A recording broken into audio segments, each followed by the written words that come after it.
Buenas tardes, que el Señor les bendiga.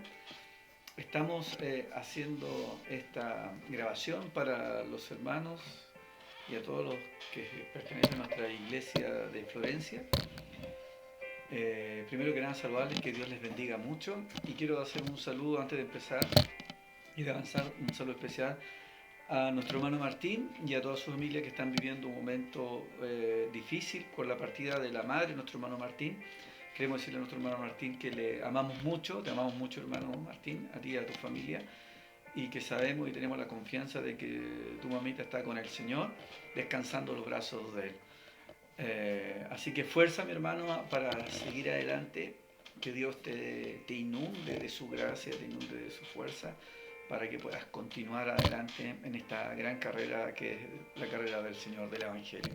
También un saludo a nuestra hermana Dora, que también hace poquito ella también tuvo la pérdida de su madre. Te amamos, hermana, que Dios te bendiga grandemente y el Señor te sea fortaleciendo a ti y a su familia, que la paz del Señor inunde a toda tu familia y su corazón, que el Señor consuele tu corazón en este momento amargo. Sabemos que su mamita también está con el Señor, sabemos que Dios es bueno y Dios está con ustedes. Dios te bendiga, que Dios bendiga a tu hogar, a tu esposo Eduardo, a tu hijo y a todos a los que están en tu hogar y a toda tu familia en general. Estamos viviendo momentos difíciles en esta época con lo que está sucediendo en nuestro país y el mundo entero, con esto del coronavirus. Eh, Estos tiempos difíciles están en la palabra del Señor. El Señor habló mucho sobre los últimos tiempos y hoy día estamos viviendo eh, lo que el Señor ha hablado. Creo que aún así es fuerte para todos nosotros.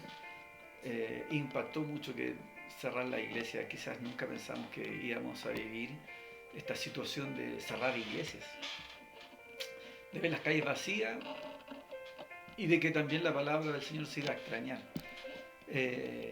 La verdad que como muchos hermanos yo creo, extrañamos lo que es alabar al Señor. Estar en la casa del Señor cantando alabanza, deleitándonos de su palabra, saludándonos, riéndonos. Y de alguna forma esto afecta a nuestro ánimo, afecta a nuestra vida.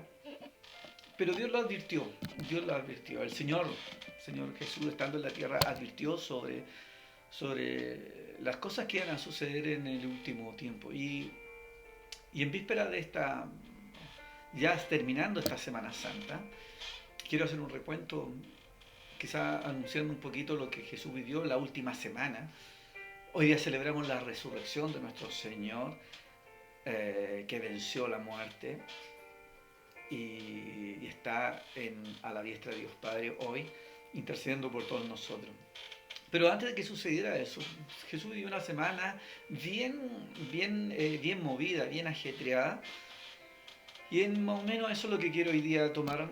Quiero tomar como introducción a la palabra del Señor, en hacer una diferencia entre lo que vivieron sus discípulos y qué hicieron sus discípulos y cómo vivió Jesús. Jesús entra esta semana entrando a Jerusalén y lo relata la Biblia como la entrada triunfal, donde toda la gente recibe a Jesús muy pomposo, con mucha pompa, con mucha celebración, mucha alegría, aceptando que Jesús es el Mesías, gritándole Hosana, diciendo hijo de David, reconociéndolo, todo muy alegre. Y después de eso las cosas ya fueron un poquito decantando.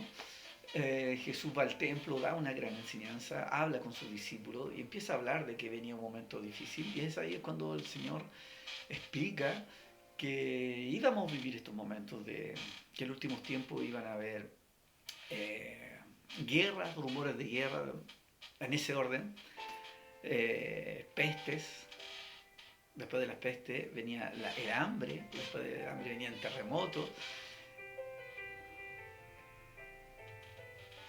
y son cosas que de alguna otra forma nosotros como seres humanos estamos viviendo hoy día, estamos, estamos viviendo y nos ha tocado fuertemente.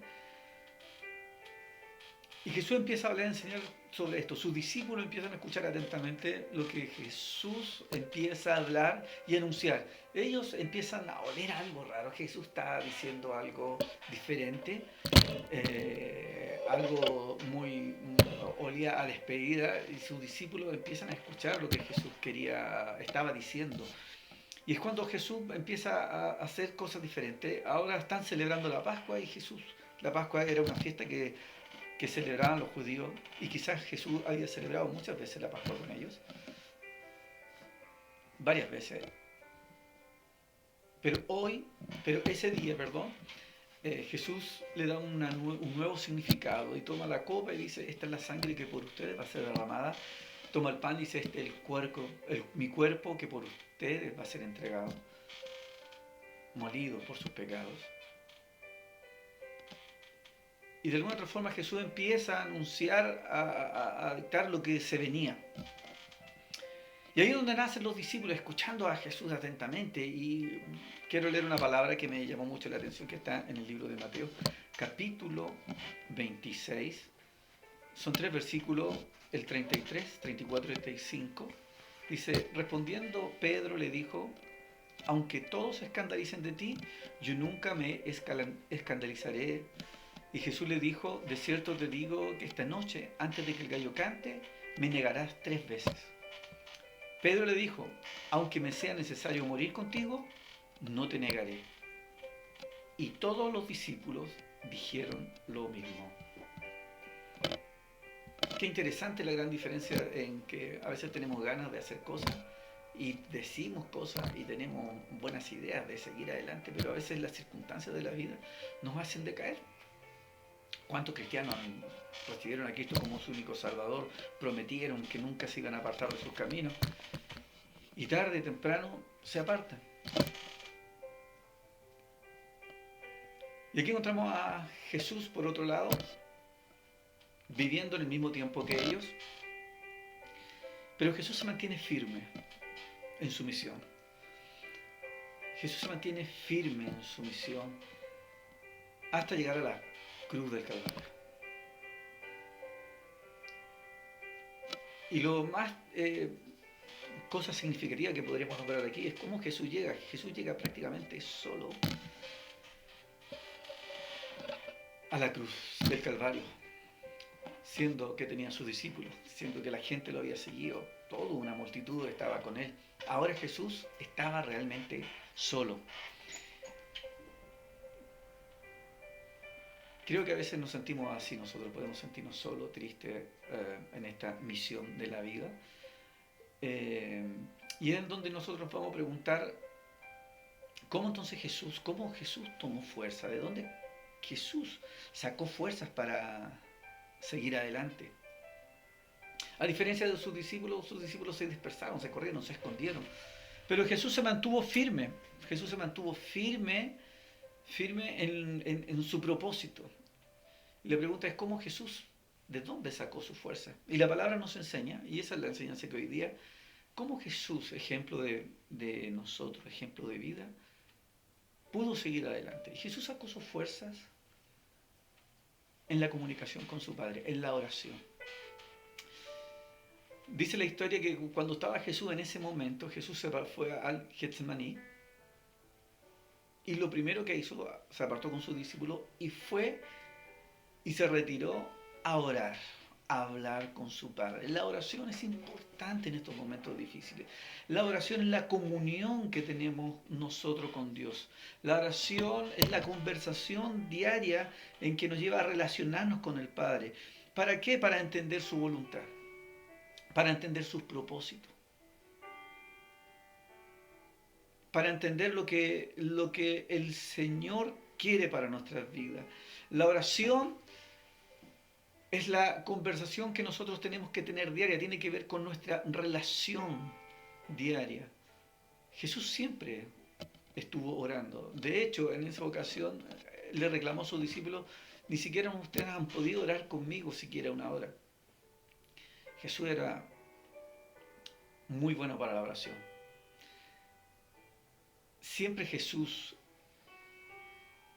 se encontraba en las situaciones difíciles y oraba. Cuando se fue a ayunar, se apartó 40 días, también fue a orar. Y es en esos momentos es cuando el diablo a veces nos puede afectar o nos puede atormentar. Fíjate qué interesante que cuando Jesús se aparta a buscar más del Padre, más de comunión, es cuando el diablo más se le aparece, cuando el Señor fue al desierto a buscar, a llenarse, a ayunar, es cuando Satanás se le presenta para tentarle. Y de esa evidencia quizás Jesús le enseñó a sus discípulos en el Getsemaní cuando estaba orando, deben orar para que no entren en tentación. Siempre estamos tentados a hacer cosas, en estos momentos difíciles estamos tentados a hacer cosas que se nos vienen a la mente, pensamientos que se nos vienen quizás negativos y nos vemos tentados a querer realizar. Pero Jesús buscaba siempre en su Padre, en la oración. Y en la oración él encontraba la respuesta a todo lo que él debía de hacer. Jesús, ¿cierto?, conversaba mucho con su Padre. Lo único que le preocupaba a Jesús era escuchar qué le iba a decir su Padre en lo que se venía. Jesús siempre se preocupó de obedecer a Dios. Siempre se preocupó de agradar a su Padre. Dice la Biblia que cuando Jesús fue a encontrarse con Juan el Bautista estaba bautizando y él se acercó y le dijo: Juan, vengo a que me bautices. Y dije, Juan le dijo: ¿cómo yo te voy a bautizar a ti si tú eres el Hijo de Dios? Tú tendrías que bautizarme a mí. Y Jesús le dijo: hagamos esto para que se cumpla la Escritura. Juan tomó a Jesús y le bautizó. Y cuando lo hubo bautizado, dice que los cielos se abrieron y hubo una voz del cielo que dijo: este es mi Hijo amado en quien yo me complazco. Este es mi Hijo amado en quien yo me agrado. Este es mi Hijo amado en quien yo me siento orgulloso. ¿Por qué Dios se sentía orgulloso de su Hijo? Por una cosa muy sencilla. Porque su Hijo era obediente. Obedecía lo que Él decía. Siempre Dios se agradó de Jesús. Independiente de que haya sido el unigénito Hijo de Dios, Jesús era obediente al Padre. Siempre le interesó obedecer al Señor. Y en esta última oración también, Él se arrodilla y ora al Señor, ora a su Padre y le dice: Padre mío, si es posible, pasa de mí esta copa. Porque el momento era difícil, el momento era grave, el momento era tremendamente duro. Y quizás por ahí podría tener la tentación de reaccionar quizás como sus discípulos. Pero es cuando Jesús dobla su voluntad y dice al Padre: pero no sea como yo quiero, sino como tú. Qué importante es doblegar nuestra voluntad y entender la voluntad del Padre. Para encontrar la voluntad del Padre tenemos muchas cosas que nosotros podemos hacer. La oración es una de ellas. La más importante también es leer la palabra del Señor. La palabra del Señor es la base de nuestro camino. De lo que tenemos que hacer. Como les dije en un principio, todo esto que estamos viviendo está escrito en la palabra del Señor. Todas las cosas que nosotros tenemos que hacer, comportarnos, están dadas en la palabra del Señor. Por eso es importante leer la palabra del Señor. No podemos obedecer. Jesús obedecía al Padre porque tenía una comunión, sabía lo que tenía que hacer. Pero nosotros no podríamos ser hijos obedientes si no tenemos y no leemos la palabra del Señor. Por eso es importante leer para poder obedecer. Por eso es importante meditar en su palabra, que la palabra del Señor cale en nuestra vida. En el Salmo 1 dice: bienaventurado el varón que no anduvo en consejo de malos, ni estuvo en camino de pecadores, ni en silla de escarnecedores se ha sentado, sino que en la ley de Jehová está su delicia, y en su ley medita de día y de noche.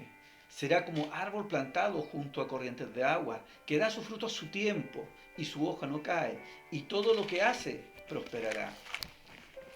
Las fuerzas fuerza en estos momentos proviene de la palabra de Dios. Proviene de meditar en la palabra del Señor.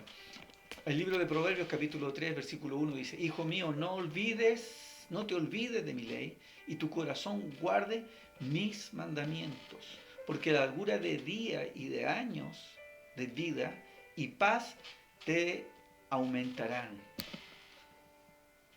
Nunca se aparte de ti la misericordia y la verdad. Átalas a tu cuello, escríbelas en la tabla de tu corazón, y hallarás gracia y buena opinión ante los ojos de Dios y de los hombres. Ata la palabra del Señor en tu corazón. Tenla ahí, léela, medita. Dice la Biblia, de día y de noche. Medita la palabra del Señor. Piensa en ella, en lo que Dios te está hablando, en lo que Dios puede hacer contigo. A medida que nosotros vamos leyendo la palabra, nuestra fe aumenta. Empezamos a confiar más en Él. Ya el camino no es incierto como hoy día. No sabemos qué va a pasar mañana. No sabemos lo que pueda suceder. Pero sí podemos decirte que nuestra vida está confiada en el Señor. Jesús sabía lo que venía, pero lo que lo hizo a Él sostenerse es la mirada en su Padre, y creyó en lo que su Padre decía y lo obedeció. Lo que nosotros tenemos que hacer es mirar al Señor. Mirar a Jesús. Jesús es el ejemplo. Dice que después de esto vivió momentos difíciles. Fue arrestado Jesús. Dice que fue enjuiciado, lo golpearon.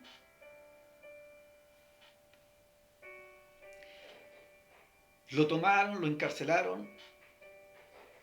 Después le hicieron una corona de espinas y lo crucificaron en la cruz del Calvario.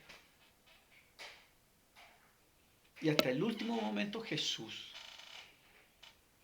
siempre confió en su Padre.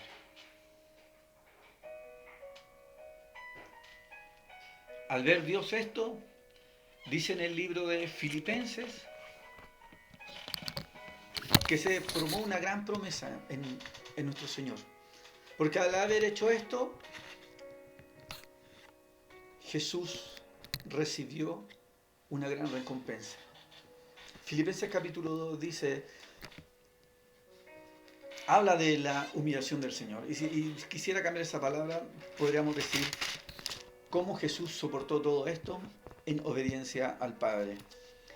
Y dice el versículo 6, y el cual, siendo en forma de Dios, no estimó el ser igual a Dios como cosa a que aferrarse, sino que se despojó de sí mismo y tomando forma de siervo, hecho semejante a los hombres, y estando en la condición de hombre, se humilló a sí mismo, haciéndole obediente hasta la muerte, y muerte de cruz.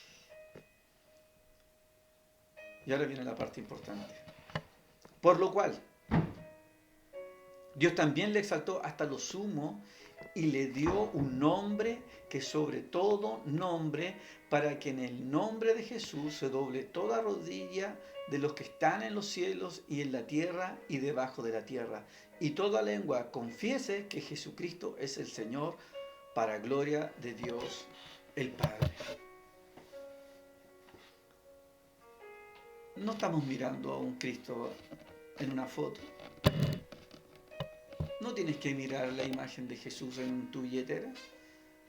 Estamos hablando de mirar a Jesús poderoso, a un Jesús que tiene el dominio sobre todas las cosas y que tiene el dominio y la potestad de proteger a su pueblo. Estamos en un tiempo difícil, pero el ejemplo de Jesús para nosotros es de seguir adelante hasta el fin. Independiente de lo que nosotros podamos vivir, como cristianos estamos llamados a ser perseverantes hasta el fin. Lo que no hicieron sus discípulos fue ser perseverantes. Cuando vieron la dificultad se escondieron. Quizás más adelante pudieron retomar, pero Jesús nunca se soltó, siempre fue perseverante. Siempre fue perseverante. Siempre estuvo ahí, constante. La perseverancia significa ser constante, no cambiar. Jesús se mantuvo constante. Y eso lo llevó a la victoria, a lo que Dios le dio y al lugar donde Él está hoy día. Dice el libro de Apocalipsis, capítulo 1, versículo 8, dice: yo soy el alfa y la omega, el principio y el fin, dice el Señor, el que es y que era y que ha de venir, el Todopoderoso. Él es el Jesús, el Todopoderoso. En Él está todo el poder. Y cuando Jesús habló antes con sus discípulos, dio un mensaje muy, muy interesante. Y les dijo en el Mateo 24, 13, mas el que persevera hasta el fin, este será salvo. El que persevere hasta el fin. La palabra es perseverar. Sigamos adelante. Tenemos a un Dios que nos fortalece, que nos dirige y nos cuida. Quiero hacer una oración. Padre eterno, Dios de los cielos, te damos gracias a través de tu Hijo Jesucristo por este día tan hermoso que tú nos das, en que celebramos la resurrección de nuestro Señor Salvador. Te damos honra y gloria porque Jesús lo es todo para nosotros. Tu Hijo Jesucristo es la esperanza de nuestras vidas, es por quien tenemos entrada a la salvación eterna para llegar a tu trono, Señor. Te damos gracias, Señor. Te pedimos en esta noche que tú seas fortaleciendo cada una de las familias que están acá, escuchando el mensaje de tu palabra. Necesitamos de tu fortaleza, necesitamos de tu gracia, necesitamos que tú nos bendigas. Bendice a cada uno de tus hijos. Bendice a los que están tristes, bendice a los que están contentos, bendice a los que tienen problemas, Señor. Eres tú el que nos ayuda, que nos sostiene nuestras manos, Señor. Y sabemos que todo lo que va a suceder de aquí en adelante va a suceder para bien. Sabemos que todo lo que va a pasar va a suceder para bien. Tú eres quien nos protege, Señor. Tu palabra dice que caerán a tu lado 1000 y 10.000 a tu diestra, más a ti no llegarán. Oramos, Señor, y bendecimos a todos nuestros hermanos, a toda la iglesia, a todos los hijos que te creen a ti, Señor. En el mundo entero, Señor, a todo tu pueblo que está orando por ti. Amén y amén. Que Dios te bendiga grandemente. No se olviden del compromiso de la iglesia de orar todos los días. Esta semana comenzamos bien, para los que no sabían, una oración de 10:30 a 11 en la noche, de las 11 de la noche, 10:30 hasta las 11 de la noche. Que Dios les bendiga. Amén.